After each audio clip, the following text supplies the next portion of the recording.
आज हम लोग पढ़ेंगे वाटसन और क्रिक।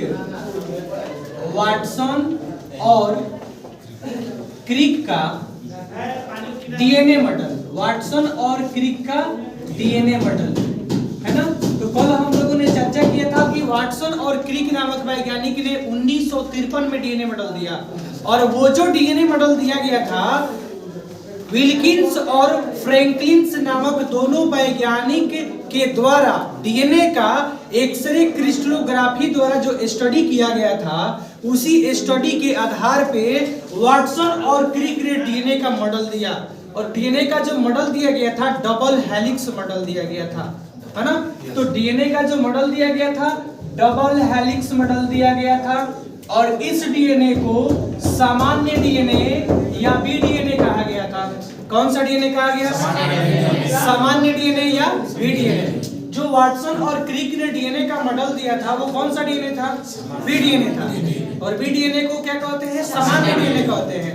और इस डीएनए में कितने स्ट्रैंड थे बाबू?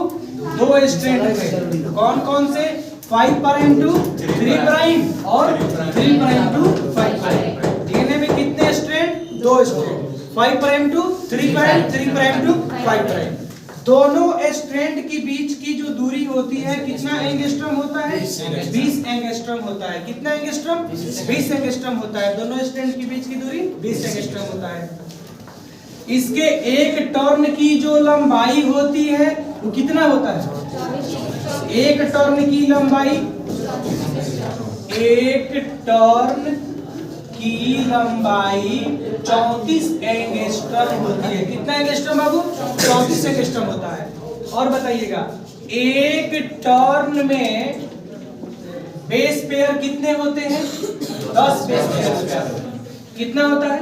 10 बेस पेयर होता है। और प्रत्येक टर्न जो होता है, प्रत्येक टर्न में कितना डिग्री का कोण बनता है? 36 डिग्री का कोण बनता है। तो 10 टर्न में 10 बेस पेयर इसमें है ना, तो 10 टर्न हुआ तो एक टर्न में कितना कोण बना? 360। एक टर्न में कितना डिग्री? 360 डिग्री।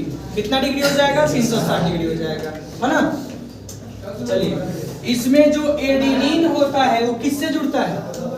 एडेनिन थाइमिन से। एडेनिन किससे? थाइमिन से। और दोनों के बीच में डबल बॉन्ड होता है। साइटोसिन जो होता है ग्वानिन से जुड़ता है, 3 हाइड्रोजन बॉन्ड से जुड़ता है ना। एडेनिन और थाइमिन के बीच में 2 हाइड्रोजन बॉन्ड होते हैं, और साइटोसिन ग्वानिन के बीच में 3 हाइड्रोजन बॉन्ड होते हैं, है ना। इसकी चर्चा हम लोगों ने कल कर लिया था, है ना। और एक सेल में डीएनए की जो लंबाई होती है, डीएनए की लंबाई वो कितनी होती है? एक सेल में डीएनए की लंबाई होती है, एक द्विगुणित कोशिका में जो डीएनए की लंबाई होती है वो 2.2 मीटर की होती है। कितना? 2.2 मीटर की होती है। अब 2.2 मीटर की लंबाई कैसे होता है? कैसे 2.2 मीटर लंबा डीएनए होता है एक सेल के अंदर? देखिए, तो मानव में जो बेस पेयर होता है बाबू, मानव में बेस पेयर जो होता है, बेस पेयर वो कितना होता है? 6.6 गुने 10 के पावर 9। बेस पेयर कितना होता है मानव में? 6.6 गुने 10 के पावर 9 बेस पेयर होते हैं ना। अब देखिए, अब हम इसकी अगर डीएनए की लंबाई निकालते हैं सेल में यदि डीएनए की लंबाई निकालते हैं तो कुल बेस पेयर ले लीजिए 6.6 गुने 10 के पावर 9, ये हो गया बेस पेयर। और गुने 2 जोड़ा नाइट्रोजन क्षार के बीच की दूरी कितना नैनोमीटर होता है? अगर एंगस्ट्रॉम में पूछा जाएगा तो कितना होता है? 3.4 एंगस्ट्रॉम होता है। जैसे यहाँ पर एडेनिन है और यहाँ पर क्या है बाबू? थाइमिन है। तो दोनों 2 हाइड्रोजन बॉन्ड से जुड़ते हैं। फिर यहाँ पर साइटोसिन है और ये जुड़ता है ग्वानिन से, तो 3 हाइड्रोजन बॉन्ड से जुड़ते हैं। तो ये 2 जोड़ा नाइट्रोजन क्षार जो हुआ, इसके बीच की जो दूरी हुई वो कितनी दूरी होती है बाबू? तो 3.4 एंगस्ट्रॉम की दूरी होती है। कितना एंगस्ट्रॉम? 3.4 एंगस्ट्रॉम। ये 3.4 एंगस्ट्रॉम आया कहां से? तो एक टर्न की टोटल लंबाई कितना एंगस्ट्रॉम है? 34 एंगस्ट्रॉम है, और एक टर्न में बेस पेयर कितना होता है? 10 बेस पेयर होता है, तो 34/10 कर दीजिएगा तो 3.4 एंगस्ट्रॉम नहीं आ जाएगा? इसको नैनोमीटर में चेंज कीजिएगा तो 0.34 नैनोमीटर होगा बाबू। इसी 3.4 एंगस्ट्रॉम को नैनोमीटर में चेंज कर दोगे तो 0.34 नैनोमीटर हो जाएगा। तो यदि हम दूरी 3.4 एंगस्ट्रॉम लिखें या 0.34 नैनोमीटर भी तो लिख सकते हैं। तो यहाँ पर हम लोग जो दूरी लिखेंगे वो लिखेंगे 0.34 नैनोमीटर, है ना? इतना लिख दिया हमने।